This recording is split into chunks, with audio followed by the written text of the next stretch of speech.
Hi guys, today we are starting our population growth unit. There's two parts to this. We're going to do population growth in ecosystems today, so your ecological growth, and then in the next few weeks we'll be moving on to population growth in human populations, human society.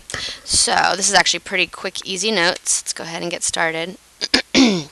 So it says we're just looking at the factors that tend to increase or decrease the size of a population when we're looking at population dynamics. And there's a couple of terms that you should know. We've actually already seen this first term a little bit last unit. So it says the size of a species in a given space is going to be determined by how the biotic potential and the environmental resistance interact with each other. Biotic potential is just what we consider a growth rate with unlimited resources. So when you have your optimal biotic potential, it can often generate an exponential growth curve. Basically, biotic potential means if all conditions are ideal, everything is at the maximum potential for you. And then environmental resistance are just all the factors that would act to limit population growth. So we have a diagram on this next slide, and I apologize when I converted my PowerPoint into this Promethean document, it kind of messed up a little bit of the formatting, but we'll get the general idea. So over here on the left hand side we have these biotic potential growth factors. They're going to be, as we said, the things that are going to be ideally favoring as much growth as possible. So in the abiotic realm you have favorable amounts of light, favorable temperature, favorable chemical environments, optimal levels of really important nutrients, maybe like nitrogen and phosphorus. Some of the biotic factors would be having high reproductive rates, being a generalist, having a really good food supply, having a really great habitat, and you can kind of read along the rest. I don't have to read the entire table to you, but basically everything that is going to be at its best potential to allow you to grow as much as possible. And here are your environmental resistance examples, and again we call these your decrease factors. In the abiotic realm, if you have too much or too little light, if the temperature is too high or too low, if you have unfavorable chemical environment, and then basically the opposite of everything we said over here. You have a low reproductive rate, you are more specialized, you have an inadequate food supply, unsuitable, or your habitat's been destroyed, lots of competition, so on and so forth. Okay, some other terms that you should know in this unit. You will be working on some stuff where you have to know these. The birth rate we consider natality. When we're talking about mortality rates, we're talking about death rates. Oops. If we're talking about immigration, we're talking about the rate of organisms moving into an area or into a population. If we're talking about emigration, it's the rate of them leaving. Okay, now we're going to get into those reproductive strategies that we've actually heard a little bit about already. We're going to talk about the R strategists and the K strategists. So let me go to the next slides first, and then we'll come back to this graph here. Okay, so your R strategists, we call them R selected species or opportunists, are going to be these guys like cockroaches and dandelions. Those are really good examples. That have the reproductive strategy to have tons of offspring and give little or no parental care and hope that at least a couple of them survive with the strategy. Okay, so other things that they do besides having many offspring and offering little or no parental care, they also have an early reproductive age, meaning that not too long after they are actually born, they're going to start to be able to have reproductive capabilities.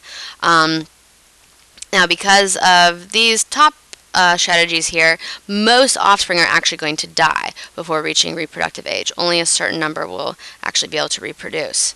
They're usually small in size, even as adults. They are adapted to unstable climates and unstable environmental conditions, so really harsh conditions they do well in. They have a really high population growth rate. We call it an R growth rate. I'll show you that on the previous slide. Their population size fluctuates wildly above and below the carrying capacity, and again I'll show you that in some of the other pictures. They're a generalist niche. They are not very good competitors, and they do really well in your early successional stages. Okay, so again, these would be like a lot of the guys that we did see in our succession game at the beginning. So here you have cockroach, dandelion, house mice would be another good example. For house mice, they reproduce at 6 weeks, so only at 6 weeks old they can start having babies, and they breed every 5 weeks, and every time they have babies they have about a dozen at a time. Some other good examples would be certain types of small fish, insects. A lot of insects are like this. Weedy plants like these dandelions, roaches, rats. Those are all R strategists. And I wanted to come back here real quick just to show you on this graph. We haven't talked about J and S-shaped curves yet, but we're going to learn in a little bit. This is a J-shaped or exponential growth when you see a graph in this shape down here. And oftentimes you see these R strategists doing this sort of growth, doing kind of really rapid growth. So they do really quick growth, but then they'll do a J-shaped curve, and instead of ever hitting a carrying capacity, they might kind of do what we call a boom and bust, where they would kind of shoot straight up over the carrying capacity and then kind of crash and burn. So a lot of times you'll see a growth curve where they go up and then boom, and then they go up again and boom, go up, boom. So boom and bust. They don't really ever reach this nice stable carrying capacity like our K strategists do. Okay, they kind of fluctuate wildly. Okay, so then we come to our K strategists. These are going to be your, well, good examples here would be elephants, other large mammals. A lot of birds are K strategists. Here's your saguaro cactus as a plant as an example. And so their strategy is pretty much opposite of the R strategists. They have fewer and larger offspring. They do offer a lot more parental care and protection for their offspring. So basically they're making an investment in just a few of them, but since they're giving so much parental care to them, they're banking on the fact that they will survive to reproductive age. These individuals aren't able to reproduce until later on in their lives. Most offspring will survive to reproductive age. The adults are larger in size. They are adapted to more of a stable climate and stable environmental conditions. They have a lower population growth rate, so you'll see them around the carrying capacity, and that's what this is saying here, is that their population size is fairly stable and usually close to the carrying capacity, so a slow, stable growth rate. They are more specialists, they are better competitors, and you will see these later in your successional phases. So if we go back to this graph that I just showed you, where we said the R strategists are going up and coming down, going up and coming down. K strategists, normally they'll start off fast, but then they will eventually slow down and level off right around the carrying capacity. Okay, and just one more word on that. There are quite a few species that don't fall into one category or the other.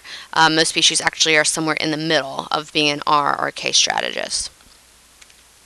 Okay, and then the next thing we're talking about are survivorship curves, and this slide, actually the picture didn't show up, so I'm going to go to the next slide, as it's just a second picture that I have of the same thing. But survivorship curves, we have 3 different types. You have type 1, type 2, type 3. And what this is showing us, if you look at your axes here, on the x-axis you have age, and we're getting older as we go across, and then on the y-axis you have number of survivors. So what happens with a type 1 survivorship curve, these are going to be types of organisms, and what this is showing us is that here at the top you have a huge survivorship level. You have tons of organisms that are still alive.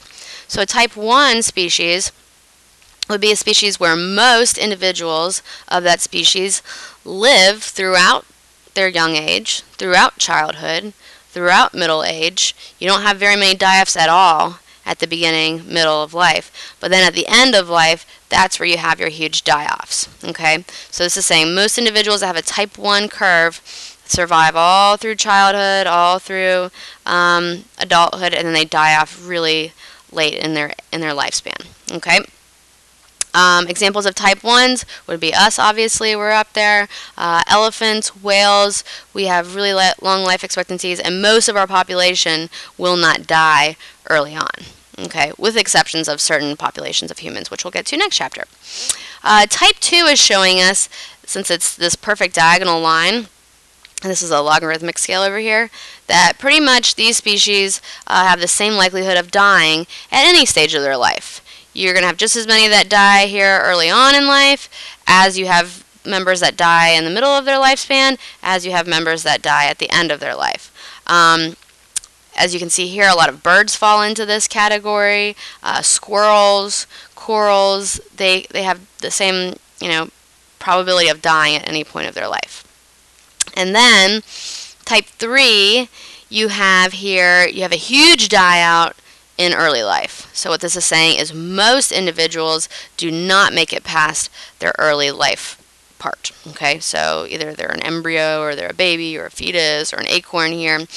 They are not going to make it past their early lifespan. Okay, so huge die out at the beginning of life, and then we start to see finally, as they get older, their numbers are doing a little bit better. Okay, so huge die out early, and then once you've made it to older age, you'll probably be making it for a while. So examples of organisms that are in type 3 growth curve would be mosquitoes, dandelions, probably a lot of your R strategists. Okay. Population density. The population density just means your number of individuals per unit area. So if you looked at these two pictures, we'd say which one has a higher population density. We would say this one, okay, because you have more individuals packed into that same area than you do over here. Over here, we've got a little bit of space in between the dots. Here, they're very, very tightly packed in. When we do population studies, it's good to know the density. This is especially useful when officials are trying to set hunting and fishing limits for an area. Because, if you're talking about a particular species of fish or something, in one pond, they might, even though they're not endangered, they might have a really low population density. So you may not allow a whole lot of fishing, or you might lower the fishing quota there. And in another lake, you might have a really high population density. So they might allow a higher level of fishing there. Okay. Now on to density independent and density dependent factors. These are actually just like what they sound like they're saying. A density independent population factor would be something that affects the population size regardless of the density, regardless of how many organisms of that species are packed into that area. And most of these are going to be kind of external, natural disaster type things. Weather events, earthquakes, floods, fires, these sorts of things would affect the population, whether it's highly dense or whether it doesn't have a very high density. And a really good example of this is some birds in the UK. They are affected during really cold winters. The lake can freeze over, and that can make their food sources, such as amphibians and fish, very difficult to get at. Especially wading birds like herons and that sort of thing. So they're going to have an increased likelihood of starving because they can't get through the ice to get their food, whether or not you have a high population of those birds or you have a low population. That external climate factor has affected the population regardless of its size. Density dependent factor will affect the population size depending on the density. Okay, so this is going to be stuff that kind of works within that population. So predation. If you've got a whole lot more rabbits crammed into an area and a predator is trying to find those rabbits, if you have a higher density, it's going to increase the predation pressures. Disease, same thing there. So if you've got a whole bunch of rabbits crammed into an area and a few of them catch a disease, it's going to spread much more quickly if you have a high density than if you've got a lower density where they're able to spread out more easily. Availability of food and water, same thing there. If you've got a higher density, you've got way more competition for food and water happening. And same thing for space. And we can call this negative feedback. If we remember talking about that at the beginning of the year, negative feedback is kind of a self-regulating thing. So when population gets too overpopulated, these sorts of things should help to keep the population in check, keep it from getting too high. Okay, then we have internal and external factors. Again, a lot like what they sound like they're talking about. Internal, it says it might include density-dependent stuff, like fertility rates within the population, even the size of the breeding territory. External factors are going to be stuff outside of the population, so predation by another species or population, and then disease coming in from the outside. Those are all external. Okay, now a lot of these slides are just review of other stuff we've talked about. I don't even think they're in your notes, so I'm just going to kind of go through them really quickly. So this is just reminding us that whenever you have species interacting very closely together, we call those symbiotic relationships. This is showing us the law of competitive exclusion that we talked about before, where we saw these two species of Paramecium, when they grow by themselves, they do okay, and they're able to, you know, reach that carrying capacity and slow down and level off. When you put them together, the one outcompetes the other one. It causes the other one to die out due to the law of competitive exclusion. They cannot share the same niche. Here's another picture reminding you of resource partitioning that we've talked about. Now, predation, I do want to talk about that, and we've got a couple of graphs here. This one's showing predator-prey population growth curves. Let me show you this one, because this is a famous one, and we might actually do a little graph kind of regenerating this in class. But this is the famous snowshoe hare and the lynx. Here the lynx is the predator, the snowshoe hare is the prey. And what we see a lot of times with predator and prey population sizes is they seem to kind of follow each other. So for instance, when the prey increases here, I'll just pick this one because this is kind of the first obvious one I'm seeing. The prey increases here, right behind it we'll see the predator population increase. Okay, so when you have an increase in prey, that will allow the predator population, sorry, I'm reading them wrong. So we see the prey increase here, because time is going this way, my bad. The prey increases here, and the predator population is able to increase afterwards. Okay, when the prey population decreases, the predator population will also decrease. So a lot of times you see the predator population kind of fall right behind the prey. When you see prey go up, that means that there can be more predators to eat more prey. When the prey goes down, that means you have less food for the predators, so they go back down as well. And that's just pretty basic biology that you've probably learned about before. I'm going to go through these. Okay, let's finish up with the population growth stuff. So we've already talked about what a population is before earlier. We just said it's a group of all of your members of the same species living together in the same area and interbreeding with each other. They are competing over the same resources. Some of the resources they're competing over would be things like food, water, shelter, mates, and so on. And on this slide, it just shows you that when you have more resources, your population size is able to grow as well. When you are reduced in your resources, that's going to cause more competition, and most likely your population is going to decrease as well.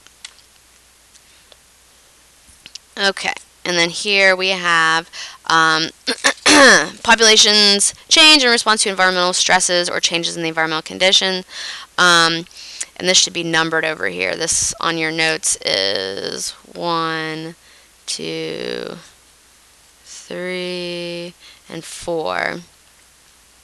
Okay, so you can change in size of your population. That just means the number of your individuals is changing. If you change the density, that means the number of individuals in a given space are going to change. Age distribution is your proportions of how many individuals you have per age group. And then your dispersion, there's a couple of different methods of how organisms do dispersal.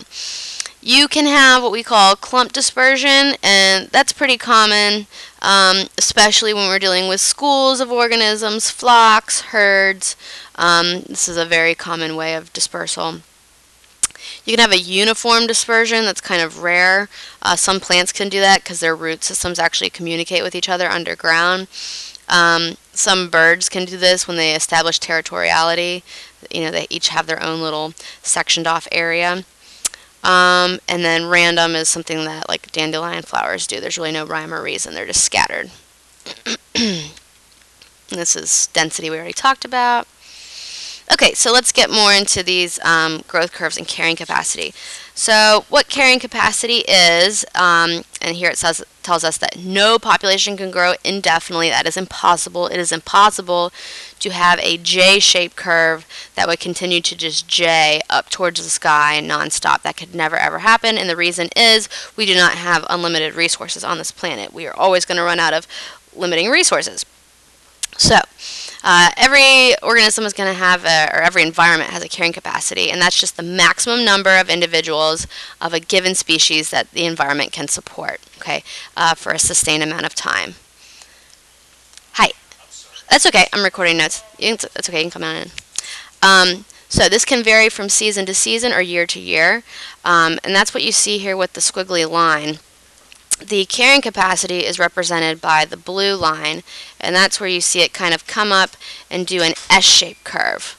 The red oscillating line that you see is showing us, first of all, you actually have an overshoot, and then what's happened is that those, in this case, it looks like it's a sheep population. That sheep population has overshot the amount of resources that are available to it in the ecosystem. So then you have a little bit of what we call a die-off. So then it dies back off, and then it's going to kind of do that a little bit more until it finally finds its way to, the sort of average. So the blue is the carrying capacity, the reds are the overshoots and the die-offs, and eventually it'll kind of wiggle its way to kind of even off here.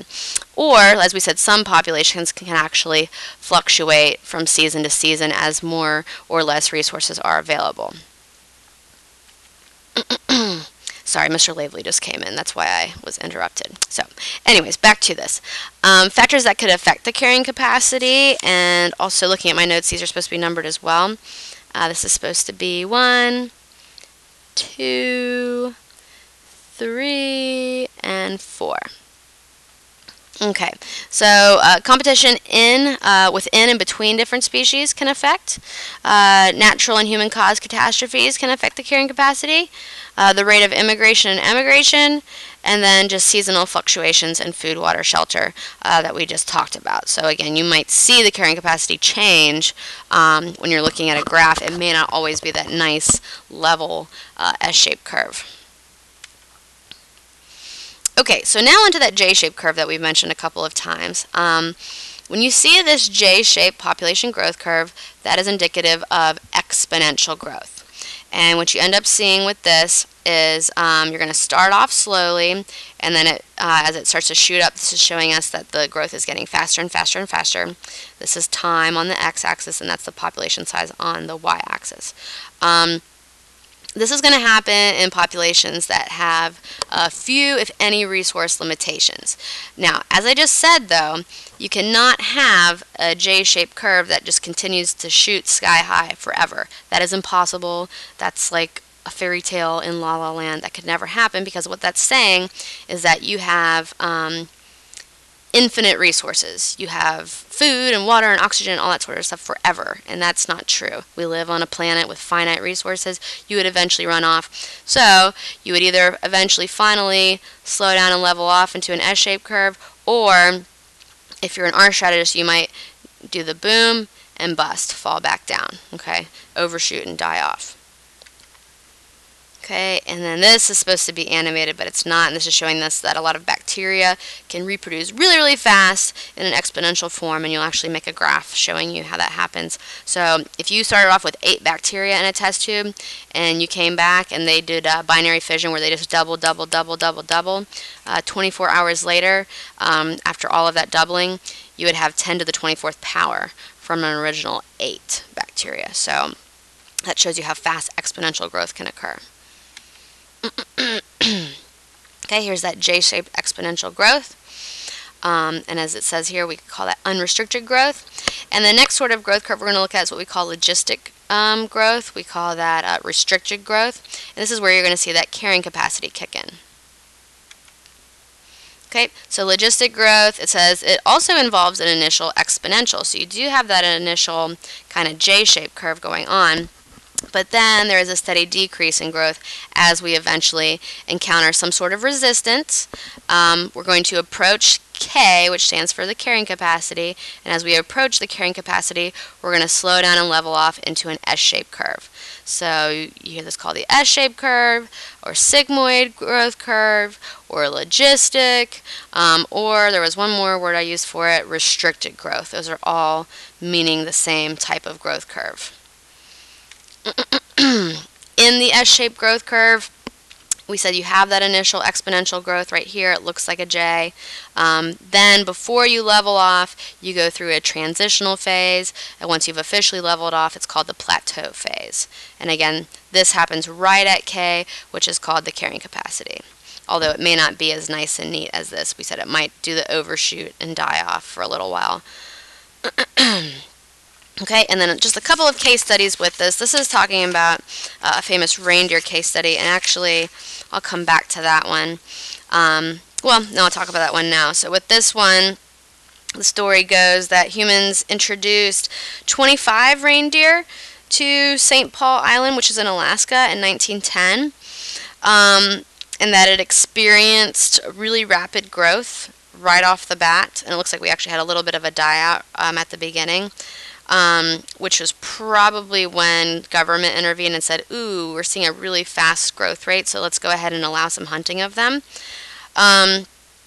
So we had this really, really fast population growth. What ended up happening is because they got so heavily populated before we could do anything, they ended up eating up all of their plant resources. People in the area noticed them starving, and before they could do anything, they had a huge die-out. They had totally exhausted their food supply. And then we had something almost exactly the same happen with the Kaibab deer in the Kaibab Plateau. So I'll show you the Kaibab Plateau, which is out west near the Grand Canyon. So let me tell you the story of them. Let's see. So this is a little bit of a long story, but this is the last thing we're doing. So before 1905, the deer on the Kaibab were estimated to be about 4,000. We see that here. And the carrying capacity was estimated to be at about 30,000.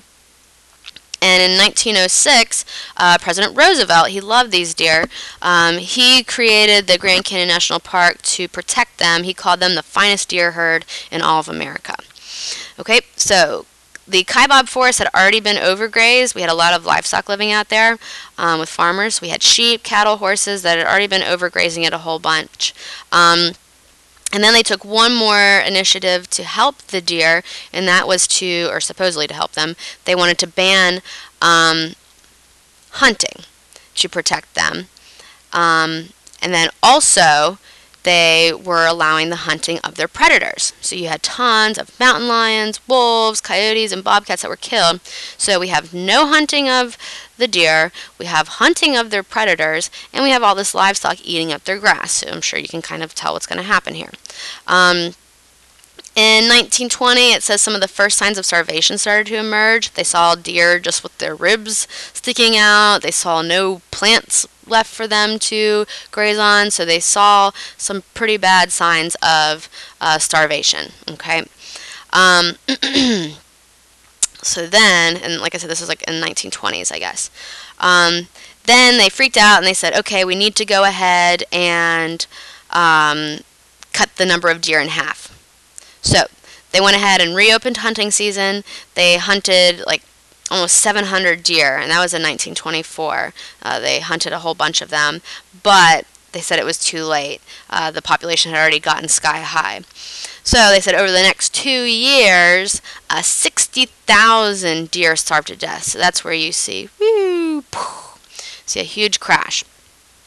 And so that was kind of another lesson, kind of similar to the reindeer here, where we didn't realize it, and then until it was too late, we tried to hunt them, but it didn't really do a whole lot. We had a huge crash.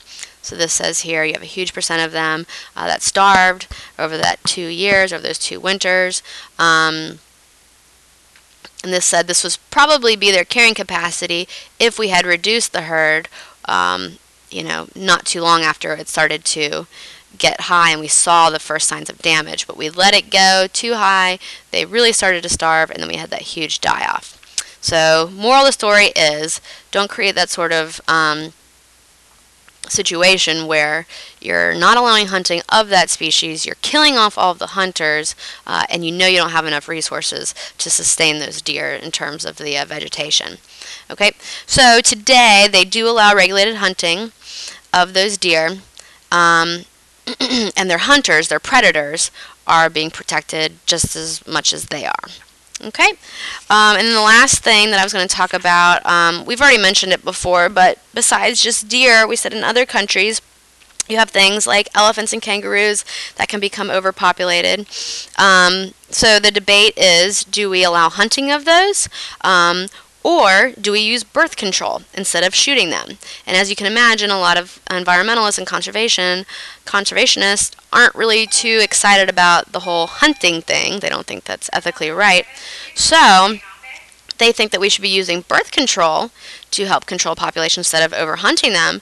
And there's different ways to do that. You can either shoot them with darts that contain birth control, and they actually, when the dart hits them, it'll integrate the birth control into their bodies, or you can feed them in such a way that they will ingest the birth control, and that should help to lower their numbers. The problem with that is it's super expensive, it's time consuming, and you would have to do it like every breeding cycle, and it says that it could cost up to $100 to $500 per animal.